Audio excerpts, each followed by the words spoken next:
Bismillahirrahmanirrahim. Assalamualaikum warahmatullahi wabarakatuh. Alhamdulillahirabbil alamin wa bihi nasta'in ala umurid dunya waddin. Wassalatu wassalamu ala asyrafil anbiya'i wal mursalin wa ala alihi wa sahbihi ajma'in. Amma ba'du. Faqalallahu ta'ala fil Qur'anil Karim wa huwa asdaqul qailin. A'udzu billahi minasyaitonir rajim. Bismillahirrahmanirrahim. Wa ila madyan akhahum syu'aiba qala ya qaumi i'budullaha ma lakum min ilahin ghairuh qad ja'atkum bayyinatun mir rabbikum fa'awful kaila wal mizana wa la tabakhasun nasa asya'ahum wa la tufsidu fil ardi ba'da islahiha dzalikum khairul lakum in kuntum mu'minin. Shadaqallahul azim. Pemirsa As-Siddiqiyah TV dimanapun berada, semoga selalu dalam naungan rahmat Allah Subhanahu wa ta'ala. Seperti biasa, di video kali ini kita selalu membagikan atau menceritakan daripada kisah para nabi dan rasul yang 25 yang wajib kita ketahui. Nah, dalam kesempatan yang sangat mulia ini saya akan menceritakan secara singkat yaitu kisah Nabi Syu'aib alaihi salam. Semoga nanti kita dapat mengambil hikmah dan pelajaran dari kisah Nabi Syu'aib alaihi salam ini. Pemirsa As-Siddiqiyah TV yang dimuliakan oleh Allah Subhanahu wa ta'ala, bahwa 25 nabi dan rasul yang wajib kita ketahui pasti ada kisah-kisah tersendiri yang berbeda-beda, tetapi tujuannya satu, yaitu menyerukan untuk menyembah Allah Subhanahu wa ta'ala. Tetapi dalam perjuangannya, dalam dakwahnya berbeda-beda, dan kaumnya pun berbeda-beda yang mereka hadapi. Hari ini saya akan mencoba menceritakan kisah daripada Nabi Syu'aib alaihissalam. Nabi Syu'aib alaihissalam adalah keturunan daripada Nabi Lut alaihissalam dari jalur ibunya. Beliau diutus oleh Allah Subhanahu wa ta'ala di negeri Madian. Di negeri Madian itu penduduknya sudah lama meninggalkan daripada ajaran para nabi terdahulu sebelum Nabi Syu'aib alaihissalam diutus oleh Allah Subhanahu wa ta'ala menjadi nabi di tengah-tengah umatnya, yaitu di umat atau kaum di kota Madian. Beliau lahir di tengah umat Madian, di kota Madian, yang mana umat tersebut sudah lama meninggalkan daripada jejak atau ajaran nabi-nabinya terdahulu. Lalu Nabi Syu'aib alaihissalam berdakwahlah di situ, mengajak daripada perbuatan mereka yang ingkar, keji dan jahat. Di antara perbuatan atau perilakunya kaum Madian itu adalah suka merampok, suka menipu, suka mengurangi daripada timbangan-timbangannya. Apabila mereka berdagang, maka mereka selalu mengurangi timbangannya. Setiap hari perilakunya seperti itu. Dan Nabi Syu'aib alaihissalam tidak henti-hentinya untuk mendakwahi, mengajak, membenarkan, meluruskan bahwa perbuatan mereka itu tidak diridhoi oleh Allah Subhanahu wa ta'ala. Kalau sampai perbuatannya itu tetap dilakukan, maka khawatir nanti Allah Subhanahu wa ta'ala akan mengazab mereka. Dalam surah Al-A'raf ayat ke-85 yang dalam mukadimah tadi saya bacakan, ayat tersebut menceritakan Nabi Syu'aib dan kaumnya yang tadi saya jelaskan bahwa kaumnya itu, kaum Madian itu adalah yang sangat jahat, suka merampok, menipu, mengurangi timbangan. Ayat ini menceritakan mereka. Kemudian Nabi Syuaib alaihissalam dengan tegasnya selalu mengingatkan kaumnya, wahai kaumku, jika kalian tidak mau berhenti dari perbuatan ini, maka nanti azab Allah akan menimpa kalian semua. Lalu apa jawaban daripada kaum Madian tersebut? Mereka justru malah menentang dan menantang daripada siksaan Allah Subhanahu wa taala. Yang mereka katakan, "Hai Syuaib, kalau memang benar Tuhanmu bisa menyiksa kami, bisa mengazab kami, silahkan datangkan siksaannya. Kalau bisa sekarang juga." Akhirnya Nabi Syuaib alaihissalam sangat sedih mendengar daripada jawaban mereka. Yang Nabi Syuaib alaihissalam harapkan mereka mau bersadar, mau kembali ke jalan Allah Subhanahu wa taala. Tetapi malah menentang dan menantang daripada peringatan Nabi Syuaib alaihissalam.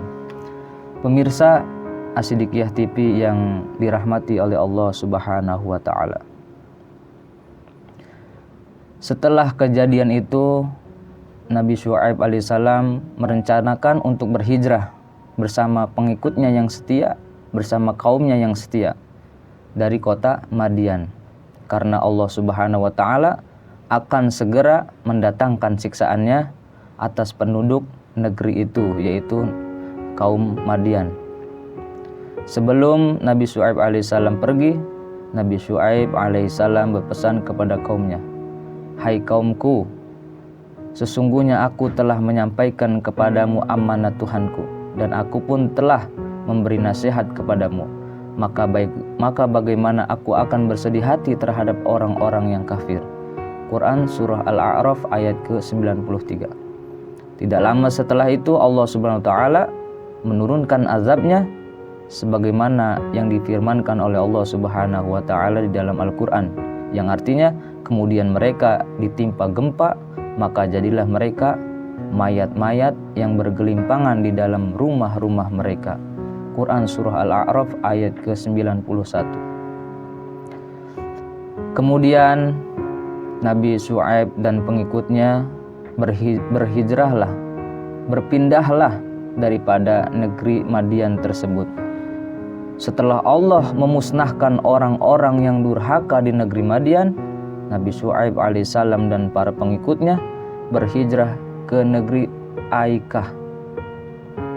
Beliau di sana berharap mudah-mudahan di negeri Aikah ini adalah sebuah dusun yang umatnya, yang penduduknya mudah-mudahan bisa diajak untuk bertauhid, menyembah kepada Allah Subhanahu wa taala. Singkat cerita, begitu Nabi Syuaib alaihissalam masuk ke kota Aikah tersebut, maka beliau mendapati kaumnya, penduduknya yang baru di kota Aikah tersebut tidak jauh berbeda dengan kaum atau penduduk yang ada di kota Madian atau di negeri Madian tersebut. Akhirnya beliau tetap selalu istiqomah mendakwahi daripada mereka yang menyimpang, melenceng daripada ajaran agama Islam atau ajaran Allah Subhanahu wa taala. Nabi Syuaib alaihissalam mengajarkan, jangan kalian sembah orang tua kalian yang orang tua kalian dulu menyembah. Bukan pepohonan yang kalian sembah. Yang berhak kalian sembah itu adalah Allah Subhanahu wa taala. Namun apa balasan atau jawaban daripada kaum yang baru ini, yaitu di kaum Aikah, di penduduk Aikah? Dan jawabannya sama, sangat menyedihkan, sangat menyakitkan hati. Kemudian Nabi Syuaib alaihissalam tidak putus asa, terus berdakwah di kota tersebut, sampai akhirnya azab Allah pun menimpa kaum tersebut.